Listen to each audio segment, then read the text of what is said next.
There's a plethora of unit types and variations to choose from in Age of Empires 2. Knowing when to use the right type can sometimes seem like an impossible task. In this video, I'll overview the various advantages and disadvantages of each unit type in Deathmatch to allow you to understand the reasoning that goes into choosing your own army. This will give you a solid foundation for choosing what buildings to make in your Deathmatch build order. Now, before we start, always know that unit choice is dependent, if not determined, by your civilization and your playstyle. Different civs are good at different things. In this video, I can't possibly go over each and every unit and building combo that you'd make with every one of the 31 civilizations. I can, however, tell you what certain unit types are good at, and by extension tell you what buildings you should make with certain types of civilizations. Now, to get started, remember that the goal of your starting build is to create a powerful military force as fast as possible. This means that for the purposes of this video, when I say a particular opening is fast, I do not mean that the units have high movement speed.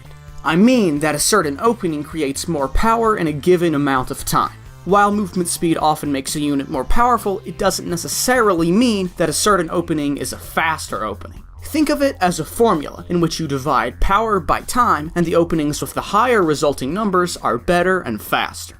Now that we have that out of the way, let's go over the unit classes. First, cavalry units are made at the stable. Paladins, and by extension their weaker younger brothers, the Cavaliers, have fast movement speed and high stats, making a stable opening a fast one. Civs with Paladins are fast enough to do a rush strategy, in which they send units early to the enemy base. Because of the Paladins' high stats, they're very population efficient, making them good throughout the entire game. Another fast cavalry unit is the Heavy Camel. While it has a higher movement speed and creation speed than the Paladin, it has lower stats, meaning it's not quite as powerful in the early game, and therefore a camel opening isn't quite as fast. This opening does work, however, versus Paladin civs because camels counter Paladins, and as such they're the counter to the fastest generic opening in the game. Also, on a side note, Hussars and Light Cavalry are very weak, yet very inexpensive and very fast units that can be great for raiding later in the game. However, they're really not useful at all in the early game, except for maybe sniping siege if you ran out of gold for Paladins or camels. The rarest stable unit is the Elite Battle Elephant, being available to only 4 civilizations. Concerning movement, it is the slowest stable unit. However, because of its incredibly high stats and its creation time that is the same as a Paladin, it is by far the most powerful opening from the stable. You can't really rush and snipe villagers in the same way that Paladin or Camel civs can, but it doesn't take very long to get very many of them out, meaning Elephant civs have among the strongest pushes in the game. The next class of units are siege units, made at the Siege Workshop. Now, while all of these units fulfill different roles, they're all relatively slow at the very start of a game. Sure, for the most part they are very powerful, but both Siege Workshops and the units themselves are created very slowly. They are great support units, however, and can complement infantry and cavalry very well, adding in some important power once the game gets rolling. This means that once you have units on the field, the creation of siege workshops can actually add so much power to your army that using them can be considered a fast choice. Let's look at some examples. While siege onagers can hurt your own army, they deal a lot of damage to enemies also, meaning just a few good onager shots can wipe out entire armies, vastly weakening them, and drastically increasing your relative power on the field. Ergo, under my definition, they are fast. You can also get siege rams onto the field far earlier than trebuchets, and they destroy buildings in seconds, meaning your opponents will struggle to create more units, increasing your relative power. Ergo, again, they are also a fast addition to your army. Additionally, when used properly, they virtually neutralize archers, but we'll get back to that in a later video.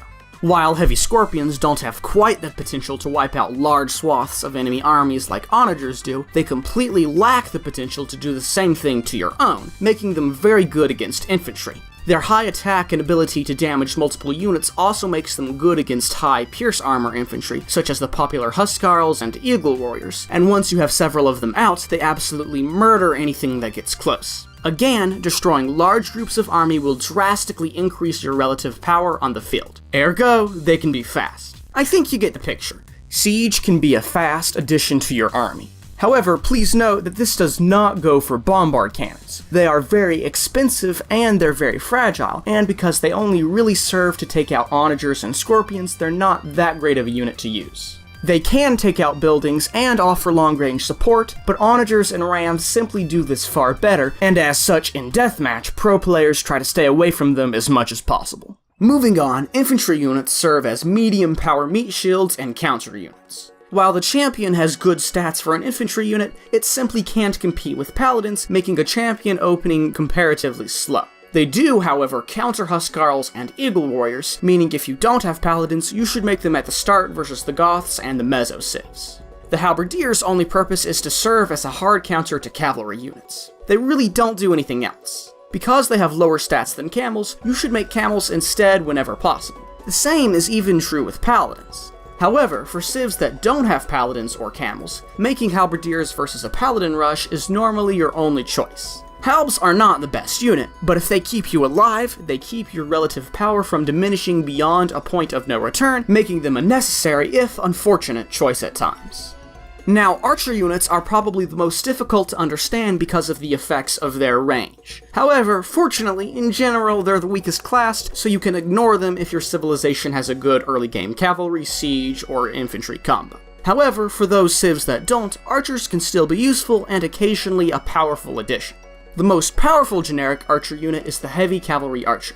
While it does not counter cavalry or siege, it has high stats and mobility, and the fact that it's ranged means you can deal a lot of damage with them at one time. Civs with good heavy cavalry archers generally use archery ranges as their second building type after barracks or stables. They're a great support unit, but you have to be careful around archers and get used to having to babysit them. Arbalests are basically weaker and slower, yet less expensive versions of the heavy cav archers. They have lower stats and perform far worse versus cavalry, siege, and even infantry. However, for civs that don't have heavy cavalry archers, they can often be a good addition to protect other units. Skirmishers only exist to counter archers, and are far less useful than onagers or rams at doing so only make them in 1 vs 1 trash wars where you need to save your gold. Well, I've gone through the strengths and weaknesses of each unit type, and given you a somewhat vague understanding of when to make them.